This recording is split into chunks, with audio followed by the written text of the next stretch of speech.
This is the 217 Recovery Podcast with Corey Winfield and his better half, Marney Winfield. Check. Check. Check Check a microphone. a microphone. It is May 13th, 2023. My name's Corey Winfield. My name's Marney Winfield. Welcome to the 217 Recovery Podcast. It's been a minute since we've done one. The last podcast was on Monday, and it was from the Day of Education, put on by NMRE in Gaylord, Michigan. So it's been a minute, but been super busy. Marney, let's talk about your past week and a half or 2 weeks. I can't remember the last podcast you did. Yeah, it's been a minute. So yeah, I got to walk across the stage for my graduation, which was awesome. You know, I kind of had debated doing it, I guess, because I'm like, I know I did it. I know I accomplished it. I don't need to, you know, walk across the stage. But it was really meaningful, and my family came, and you know, my mother-in-law came. All my in-laws came, parents, and then my parents came and their significance. So it was an awesome day to celebrate me and my accomplishments. So it felt really good. I bet, and I mean, I just walked to high school. You know, that was pretty cool. So I can only imagine how that felt getting your master's. And I know the hard work that you put in. And to see you come from, well, I met you in treatment. Yeah. So when you were in treatment, and to see you come from there to there, you know, I knew that it was definitely possible with you. And I could just see you were determined to like make this time different. And that was the same attitude, the feelings that I shared. So I think maybe that kind of drew me to you as well.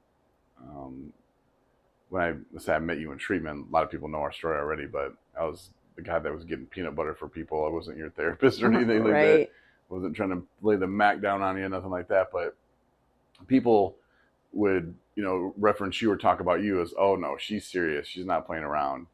And it really showed. And, you know, to pull yourself up and get back on track, it takes a lot for someone who's had so many heartbreaks and just bad goes at it, you know, to just dust yourself off and get back up. You know, I'm really super proud of you. And of course I love you a lot, like tons.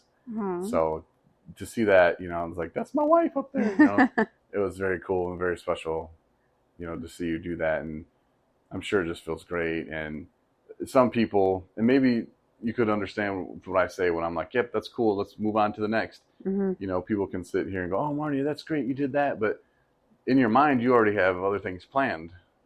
Yeah. I mean, you know? It's like more is going to be, you know, like unveiled for me, it feels like. And I, you know, I didn't think it was going to be emotional, but like sitting there and then, you know, they played the song, the graduation song. And I was like, I'm like, wow, I'm glad I came and I did earn this, because that's what it is. I mean, I put a lot of work into it. It was a goal that I had.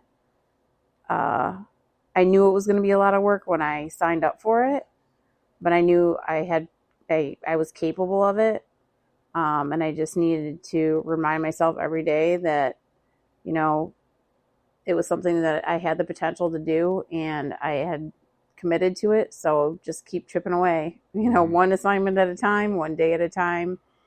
And that's kind of the approach that, you know, have taken with my recovery too, is, you know, it's something that I know that I need and that I want. And I know it's a little different because there's a survival factor there. You know, I would have still lived another day if I wouldn't have gotten my master's degree, but it's the same kind of thing that I knew I had it in me. I just needed to remind myself that I needed to put the work in, you know, and that's what I've been doing with my recovery and will continue to do for the rest of my life. But all these different avenues are just keep like showing up for me, and opportunities, and it's all because I've been doing the work for it.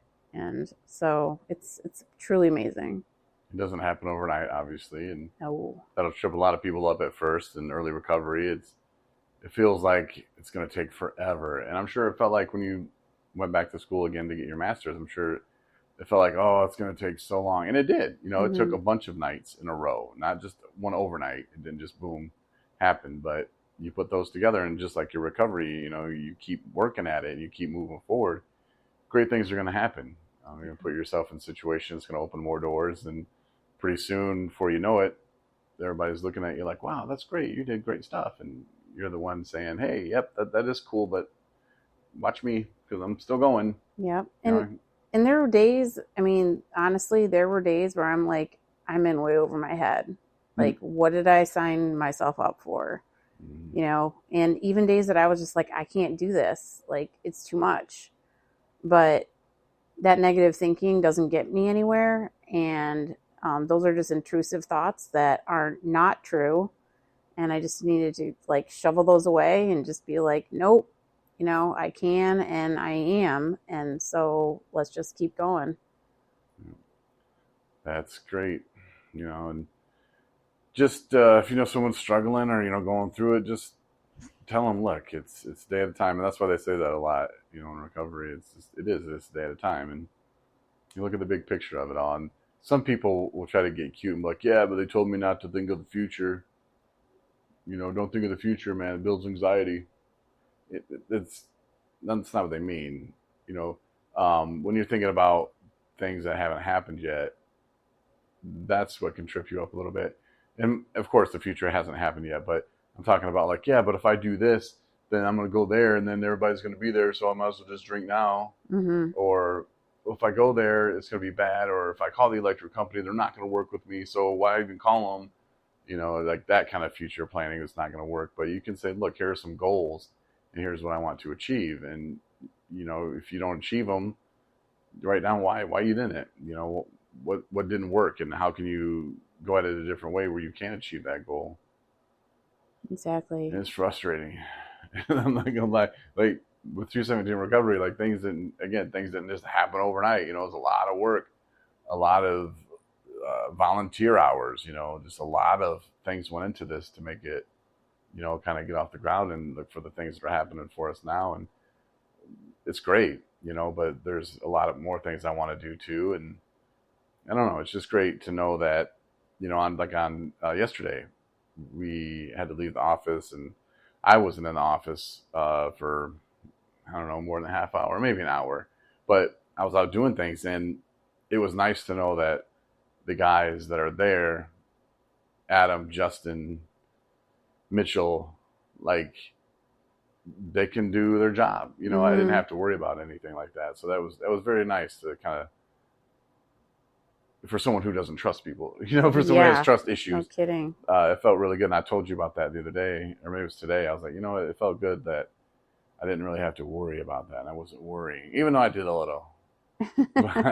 But not as bad, you know, and it's baby stepping. And, you know, we're always trying to work on ourselves, at least I am, you know, to make myself more aware of where I'm at in life and where I want to be. And again, how I need to set goals to get myself there. And, you know, becoming a better leader is something that's definitely on my list. And slowly but surely, again, it doesn't happen overnight. In case you're wondering, I'm not sure if you hear this fan that does not shut off. We are not in a Ritz-Carlton. No, we're not. We are not. We are on the road, of course, to Mother's Day. Tomorrow is Mother's Day, and it was a birthday party and a niece that I haven't met yet. So we did a little road tripping, and yeah, we're sitting in this room. It smells kind of funny. And this fan does not, I've not ever been in a room where the fan does not shut off. I'm talking about like the fan against the wall that blows out heat and cool air. You know what I'm talking about if you've been in a hotel. Like sometimes they have knobs, they used to anyway. And now they have like a little push buttons, but this thing does not shut off. I've never seen that. You have options to adjust it, but you cannot turn it off. No, even when you, like right now it's off, but it's not off. And I don't think these mics are picking it up. We're not using, obviously, our studio mics. And what I'm using now is it's very convenient actually. And let me see if it has a brand name to it. I got them off Amazon, and a lot of people will use these for, in which we used them for your sister's wedding. We did, yeah. Like afterward, getting people shots, not shots, but getting their videos to the bride and stuff like that. But it's a wireless microphone, and a lot of people use them in cameras. But this one actually has an adapter you can hook right up to your iPhone. And we use Spreaker to do our podcast from. Mm-hmm. And it has like a little studio app. So we just hit record on that, and it just kind of rolls with it. And I don't know the name of it. It doesn't have a brand name. It just says wireless microphone. So I would plug them, but I mean, it's not the best microphone in the world, no. But I mean, it sounds all right for what they're doing right now. Absolutely. And for it to be like the size of a, I don't even know, what would you say? I don't grape? know. No, a bigger grape? than a grape. A green bean, but not. No. Like if you a grape tomato. A large grape tomato. Yeah, but it's not that wide. It's almost like, I don't even know. If you took a regular piece of like Twizzlers, right? A regular Twizzler, which is like 85 carbs. Really? Are you really it's not playing really this that game? Many, but nobody it is. The carbs are a lot. No, I was talking about trying to figure out comparing the yeah, size. Yeah, you take regular, like, okay, there's your Twizzler, and you take a third of it. That's about the size of the microphone.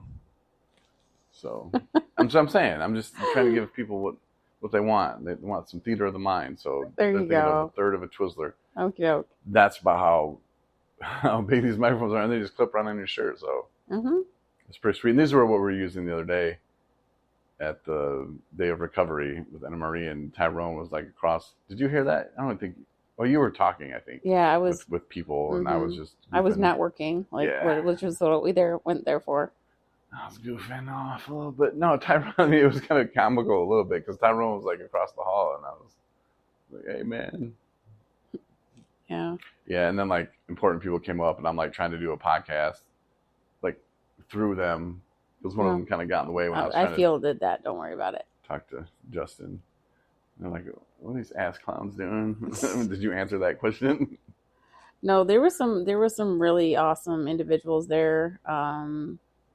The people from McBAP were there, which is the I'm gonna murder this. It's Michigan Board of Addiction Professionals.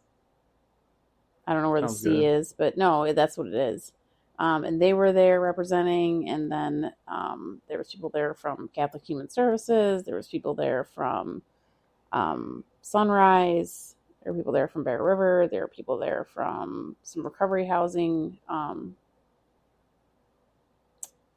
Let's see, RCO was there, RCA, Recovery Community. CRA, Community Recovery Alliance. I was like, RCA. Sorry, I knew I had the letters there. I was picturing them in my brain. Yeah. No, there was a lot of people there. So it was really interesting. They had some workshops that we could that you were separated out. You could choose one or the other, which were super informational. And I really enjoyed it. Yeah, and shout out to Great Lakes Recovery. They were there too, and they had me host a panel discussion, I guess. Yeah, you were kind of the facilitator of I was horrible. I kept stuttering. I was like, and my mouth was dry. And they gave me this little ass microphone.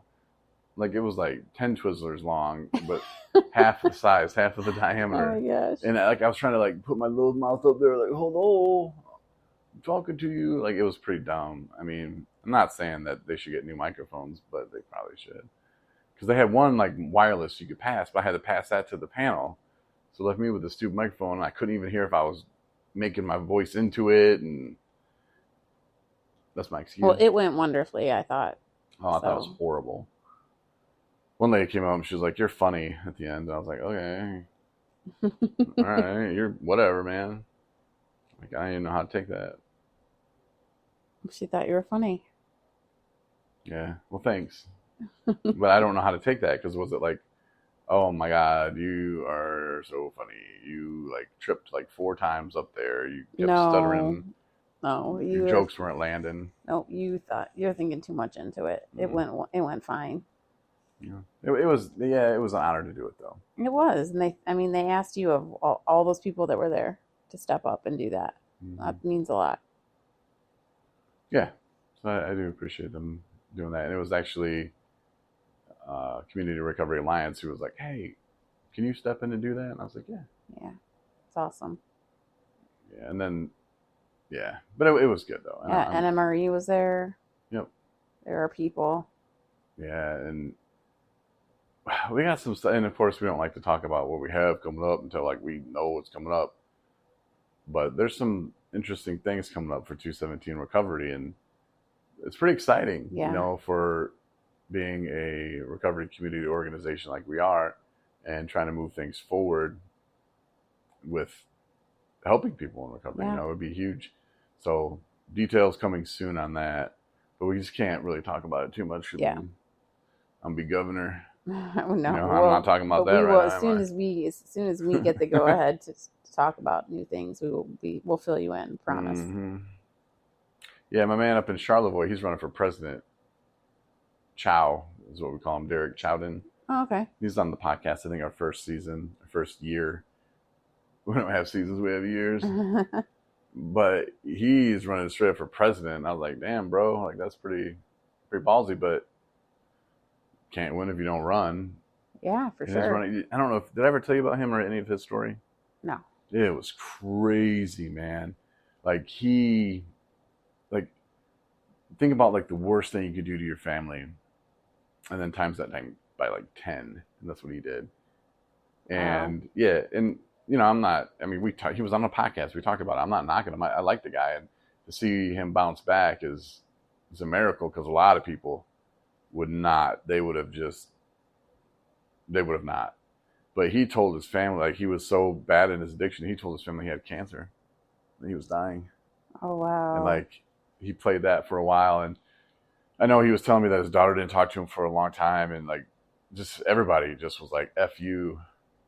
And understandably, and he gets it, he's like, I get it, man. So from someone who can make, I would say, almost the ultimate mistake, and the ultimate lie, and, bounce back and clean himself up, and look, he accepts what he did, and he knows that he was in his active addiction, but he doesn't pass that off as an excuse, he says that's just horrible, that was miserable. And, so whatever you are in your recovery, to think like, you're like, man, I can never come back from that, called her a bitch, or I called him an asshole, or whatever, Yeah.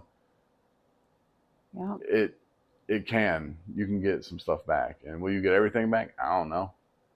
But you can't beat yourself up over that, because that would be one, like I said, like, I don't think a lot of people come back from that, because that would be a ass kicking every single day. Yes. And to, even ask for forgiveness on something like that is just nuts. But anyway, yeah, if he's running for president, I'm just saying, those are big dreams, but maybe we start a governor, That's all I'm saying. Because I think that if I would have ran against Whitmer, I could have won. Just saying. For real, don't look at me like that. You got these big eyes. Did I turn sexy or something? No, I just... What are you doing? No, I'm just saying, with given the right campaign, I could have won. And look, I'm not going to stoop to her level. I'm not going to do it. I'm going to run my clean campaign. I'm going to give the people what they want. And that's a good governor, a good man, good, honest, hardworking man. Yeah. In my first video, I'm going to have, I already planned this out, honey. Listen, because this still might happen.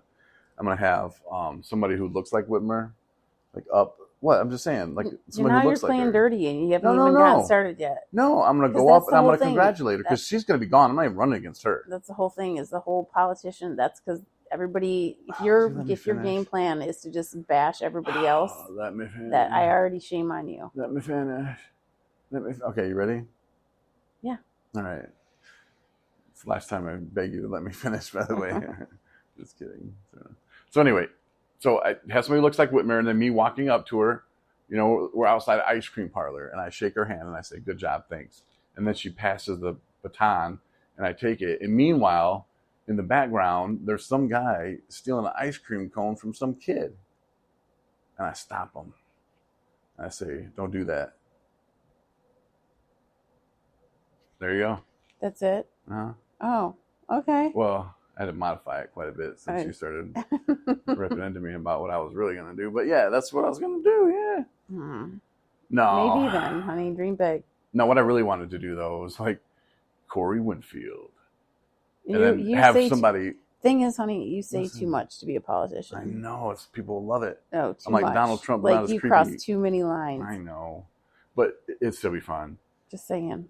I love you, but just saying. Okay, so Corey Winfield, he doesn't take ice cream from kids. And then, like, have this kid trying to give me an ice cream and then me smack it out of his hand. Doesn't take ice cream from kids. Corey Winfield, the governor you want in Michigan. You want him in Lansing. And they had me just, like, hanging out at the mall in Lansing, like, what's up? Corey Winfield. I don't know. I have nothing to say. He likes burgers. I got nothing. Well, my other campaign was going to be like F Michigan. And then, but I have a whole thing about that. Okay. Yeah. Maybe another day. That's what I felt like people are doing. If you're from Michigan, F Michigan. That's what I feel like some of the politicians are doing to us. So anyway. I know. I'm just spitballing here. Huh? Whatever happened to that whole positivity thing that you had going on for a while, when everyone's like, Corey's so positive. This is like not it at all. I was just spitballing here, you know, about being governor. Anyway, ciao. If you need a running mate, bro. Jeez, run the other way. Nah, look me up, man. Like, yeah, look me up. Well, you already have my contact info, so just text me or something, man. Because I'll go to bat with you. Can't win if you don't run. That's true. That's one piece that is true. Mm-hmm. So we might have a grand opening. Well, we will let you know when our grand opening is going to be for the 217 Recovery Center. Mm-hmm. We've not secured a date yet, but everyone's going to be invited, and it's just going to be kind of a, I guess, informal, but we will have some sort of kind of like ceremonial. I don't want to say ribbon cutting because we might not have a ribbon that's cut, but I can buy a ribbon. I know, but I'm just saying it could be a theoretical ribbon, you know, more so just like. We should cut an invisible ribbon with invisible scissors. And I could film that, and that would be part of my campaign too. Be imaginative. Imagine it. He imagines the impossible. Yeah. So, but no, we're shooting for like early June. Early June sometime. So we'll keep you updated on that. But yeah. I should have a ghost cut it. I'll have a ghost cut the invisible ribbon with the invisible scissors. And then he can't stay after because he's got to catch a spaceship out of town. Are we talking about ghosts or aliens? Both. Wow. Come check it out. The opening of the 217 Recovery Center. It's just like over the top. Mm-hmm. It's way over the top. Yeah, I was going to invite Trumps, but we're having a no grab him by the pee zone. Is what he's okay. All right, we're done. We're done. Jokes are over, I guess. Jeez. Oh, geez. He's on fire. Just having a little fun. I'm really tired. Yeah, that's delirium talking. All right. Well, anyway, thanks for listening. And yeah, sorry we haven't been checking in as much, but we'll do our best to do that. And yeah, we appreciate you listening. And we cut loose and have fun sometimes. We do appreciate the fact that if you understand that and you get it and you can have a chuckle too. So yeah, thanks everybody. Have a great night. Thanks for listening to the 217 Recovery Podcast. For more episodes plus bonus features, download the 217 Recovery app.